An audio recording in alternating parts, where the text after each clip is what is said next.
todos, um bom dia, a graça e a paz do nosso Senhor Jesus seja com todos no dia de hoje.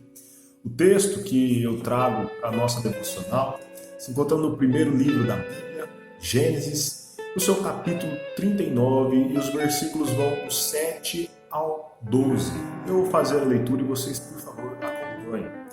Aconteceu depois dessas coisas que a mulher de seu senhor pôs os olhos em José e lhe disse: deita-te comigo.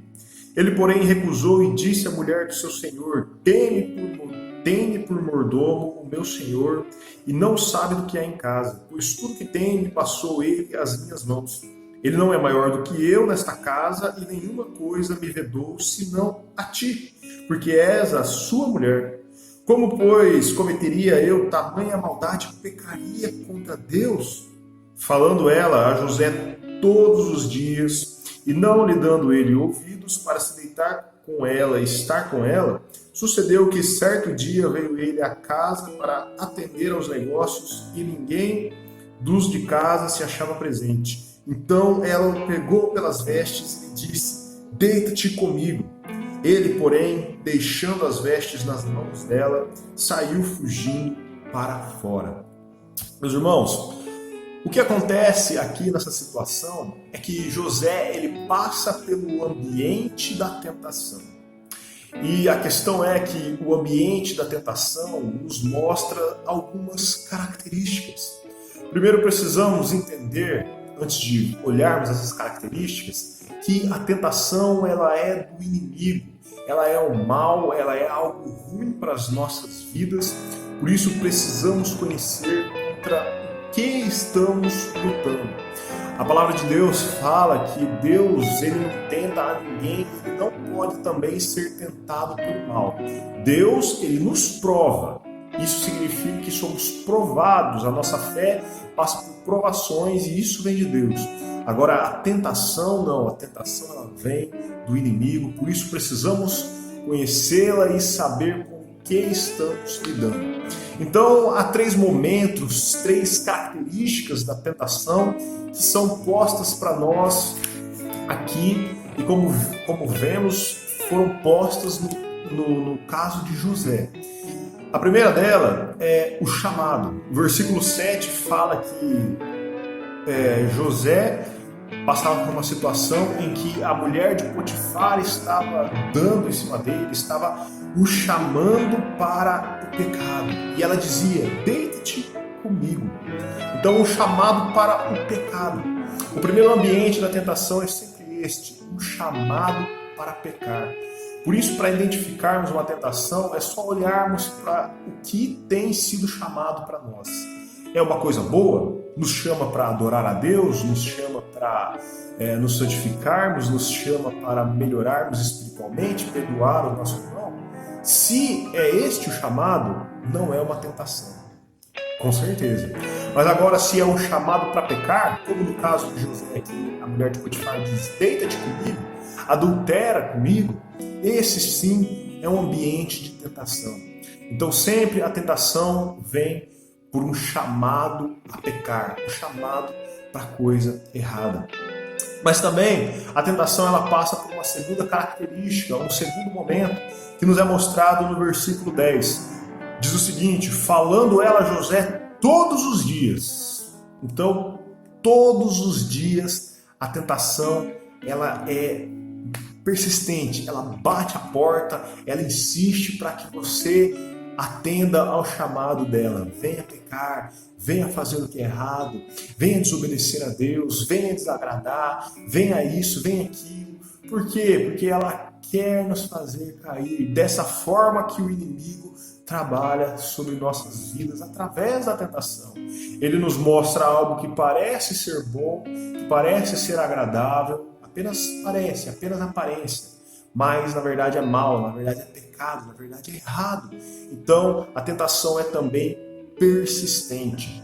Em um outro momento, uma outra característica da tentação é que ela usa de momentos propícios, como por exemplo no versículo 11 que diz: sucedeu que certo dia veio ele à casa para atender aos negócios e ninguém dos de casa se achava presente.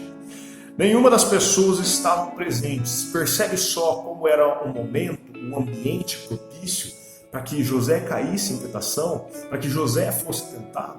E não é isso muitas vezes que acontece conosco quando estamos sozinhos, quando ninguém está vendo, quando ninguém de casa está presente, nós somos tentados a pecar.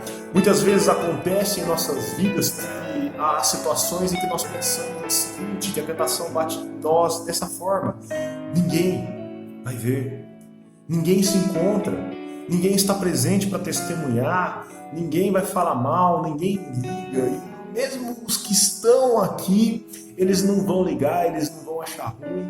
Esse é o momento certo, esse é o momento que você deve fazer isso. Vá, faça o que te agrada, peque.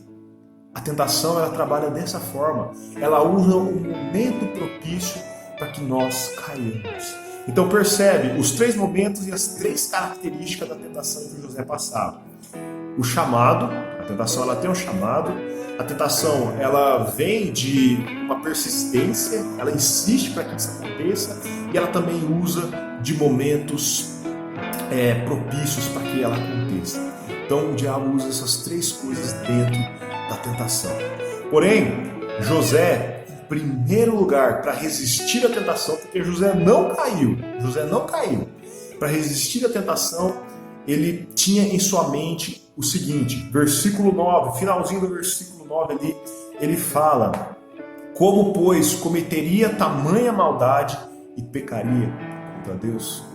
E aí, o versículo 12 vem de uma atitude de José. Diz o seguinte: deixando as vestes na mão dela, saiu fugindo para fora. 2 coisas que devem ser imitadas por nós. A primeira é a consciência de José, a mente que José tinha, que era: como poderia eu cometer tamanha maldade e pecar contra o meu Deus? Nós precisamos ter isso em mente. Se nós tivermos isso em mente, nós temos o primeiro passo para não pecar, o primeiro passo para não cair na tentação, porque José sabia que ele não poderia cometer aquele pecado contra Deus. Olha, eu não posso fazer isso, eu não vou fazer isso. Quem sou eu para cometer tamanho ato de crueldade, de pecado, de maldade contra o meu Deus? Então eu tenho a consciência de quem Deus é, eu tenho a consciência de quem eu sou, eu tenho a consciência do que eu não posso fazer.